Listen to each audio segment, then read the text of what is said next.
प्रणाम सब गोटे के। अहाँ सबके जितिया पाबनि के बहुत रास शुभकामना। हम भव्या गुंजन आइ अहाँ सबके जितिया के बारे में किछ जानकारी दै ले एलहुँ हँ। तो एहि बेर का जे जितिया के व्रत के शुरुआत छै ओहि सबके लऽ कऽ सबके मन में बहुत सारा दुविधा छनि। तो इएह सबके लेल किछु किछु जे हमरा पता ये अहाँ सबके बताबऽ चाहै छी, तो आइ अहाँ सबके बताबी। लेकिन एकटा और बात अहाँ सबके बताबऽ चाहै छी जे अपना सब में मिथिला में और झारखंड में और उत्तर प्रदेश में ई व्रत प्रचलित अछि। ओना सब जगह के लोग एहि व्रत के बारे में जानऽ चाहै छथिन। तो मैथिली में अगर हम बतायब तो खाली अपने सबटा बुझबै, और अगर हम हिंदी में बताबी तो सबगोटा बुझि सकै छथिन। तो अगर अहाँ सब चाहै छी हम अगर हिंदी में बताबी तो अहाँ सबके कोनो दिक्कत नहीं हुए, हिंदी में तो अहूँ सब बुझे जेबै, तो हम हिंदी में बताबै छी। तो जितिया का जो व्रत होता है वो हमारे बिहार में, मिथिला में और झारखंड में और यूपी में बहुत फेमस है। ये व्रत बहुत ही कठिन है, ये सब व्रत से ज़्यादा कठिन है। और इस व्रत को जो माताएं होती है वही करती हैं अपने बच्चों के अच्छे के लिए, संतान के लिए, अपने संतान की सुख शांति के लिए, समृद्धि के लिए ये व्रत करती हैं। तो सभी माताएं जिनके संतान हैं, जो भी हैं वो करती हैं। कुछ माताएं संतान की प्राप्ति के लिए भी ये व्रत पहले से ही करती हैं। तो इस व्रत में, ये व्रत बहुत कठिन है, आप सबको पता है जैसे कि, लेकिन इस व्रत में यह है कि ये भी निर्जला व्रत है। और इस व्रत में कभी कभी तो एक दिन एक रात का होता है, अगले दिन में ही खा लेते हैं। और कभी कभी यह है कि 2 दिन का व्रत। तो इस बार जो ये व्रत है वो 2 दिन का पड़ रहा है। तो 17 तारीख को ये व्रत सुबह में शुरू होगा, 17 सितंबर को ये व्रत शुरू होगा सुबह में। और 18 तारीख को शाम के 4:49 पे पारण का समय है।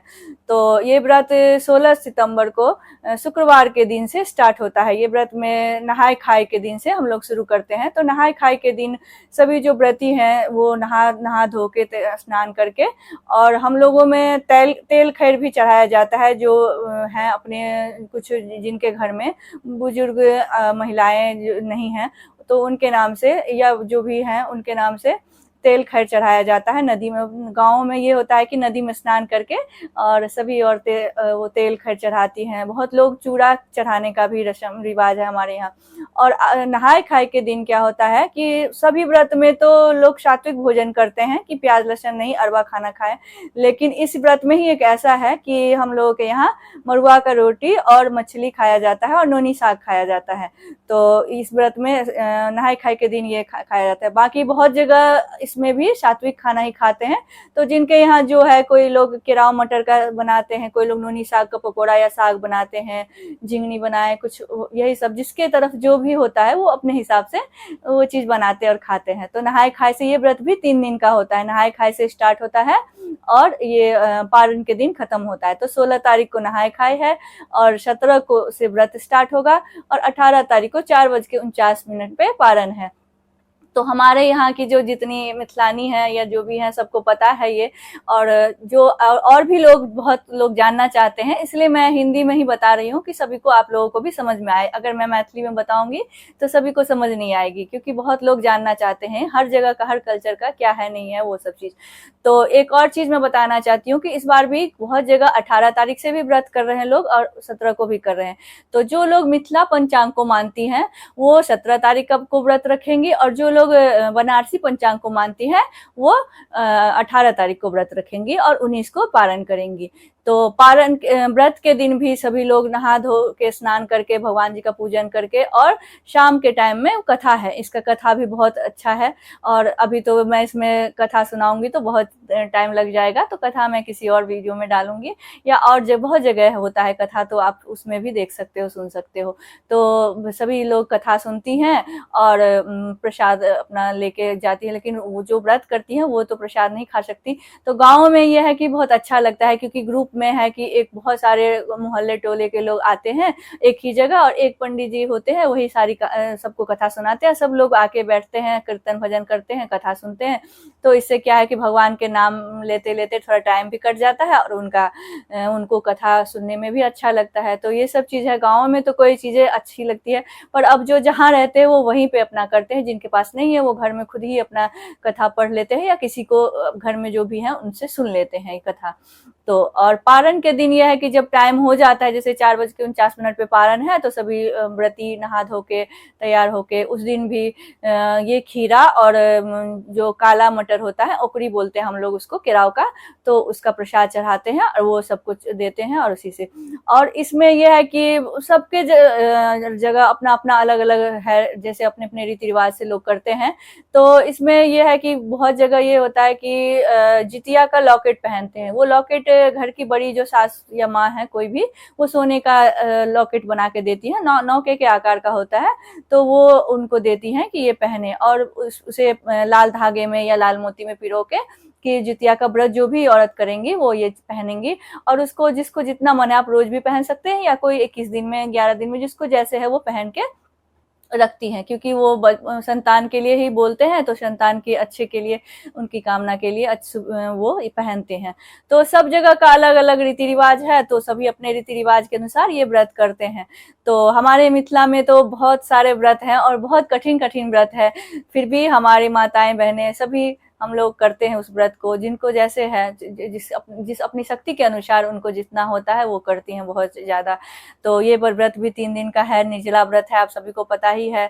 तो खाने पीने का मैंने बता ही दिया, उसमें भी सबके जगह थोड़ा चेंज होता है, कभी कुछ, तो ये है। बाकी इस व्रत में भी डाली भरने का भी एक रिवाज है, बहुत जगह लोग डाली भी भरते हैं। तो डाली भरने के लिए यह है कि बांस की टोकरी या डाली लोग लेते हैं। बांस का इसलिए बोलते हैं कि हमारे यहाँ बोलते हैं कि बांस से वंश बढ़ता है, तो बांस की टोकरी या डाली में लोग अपना फूल ले लिया, पान सुपारी ले ली, 5 तरह के फल, जो सीजनल फल जो उस टाइम मिलते हैं वो फल अपना ले लिया। और इसमें ये तार फल लोग कहते हैं कि डालना जरूरी होता है, तो तार फल तो मिलता नहीं है अब इतना, तो लोग नारियल चढ़ाते हैं। तो बहुत लोग क्या करते हैं कि जितनी संतान है उनकी 2-3, तो उतनी डालियां भरते हैं। लेकिन बहुत लोग क्या करते हैं कि एक ही डाली में अपने संतान के हिसाब से उसमें नारियल डालते हैं, 2-3 जितने भी संतान हैं उस हिसाब से वो नारियल डालते हैं, और उसमें कुछ श्रृंगार का सामान आपके पास जो भी है वो डाल सकते हो, नहीं तो सिंदूर बिंदी डाल के भी आप कर सकते हो, कुछ दक्षिणा के रूप में उसमें डाल दो आपको जितना है। और उस दक्षिणा को कहते हैं कि हमारे यहाँ की परगोत्री बोलते हैं, जिसको की बेटी है या ननद है या जो दूसरे कुल की हो गई उनको वो दे देते हैं, या फिर पंडित जी को आप दे दीजिए वो दक्षिणा।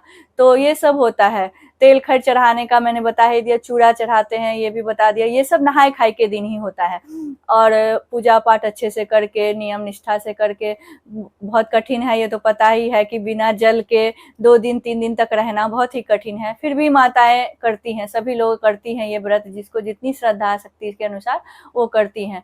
तो ये सब पता है, हमारे तरफ तो सबको ये चीजें पता ही है, लेकिन जिनको नहीं पता है, बहुत लोगों को हमारे कल्चर के बारे में जानने की इच्छा होती है, तो इसीलिए मैंने आज अपने भाषा में ना बोल के हिंदी में ही बोला कि सभी को समझ में आए और सभी समझे कि हम सबके यहाँ का जो जैसे है वो।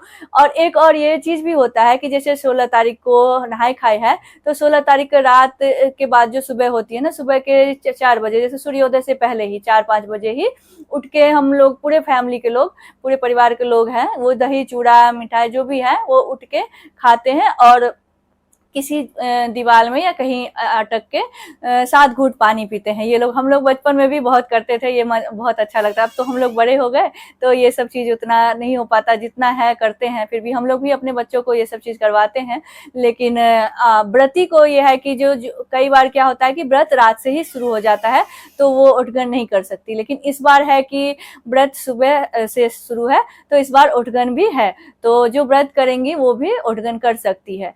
तो जिसको जैसी इच्छा है, कुछ लोग खाते, कुछ लोग पानी पी के ही रह गए, या कुछ लोग ग्लूकोन डी वगैरह पी लिया, चाय पी लिया, तो फिर उसके बाद व्रत शुरू होता है।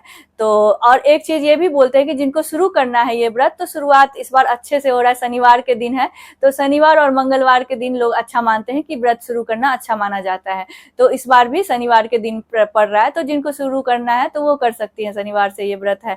तो यही है कि आप सभी को जिनको भी करना है नहीं करना है, सभी के लिए अच्छा ही है। देखो हमारे यहाँ तो होता ही है, बाकी और किसी को भी, सबको अपना मन होता है करने का, अपने संतान के लिए, अपने बच्चे के लिए, तो सभी चाहते हैं कि अच्छा होना, तो सभी करते हैं। तो जिनको भी इच्छा हो तो वो कर सकते हैं, और अपनी सास माँ से पूछ के उनके तरफ जैसे जो रीति रिवाज है उस हिसाब से वो ये सब कर सकते हैं ये व्रत।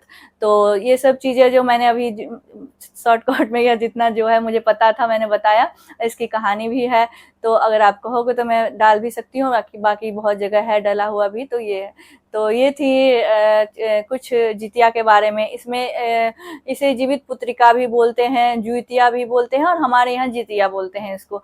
तो इसके बारे में जो भी मुझे पता थी मैंने बताया। तो एक बार फिर से सभी को जितिया की बहुत सारी शुभकामनाएं।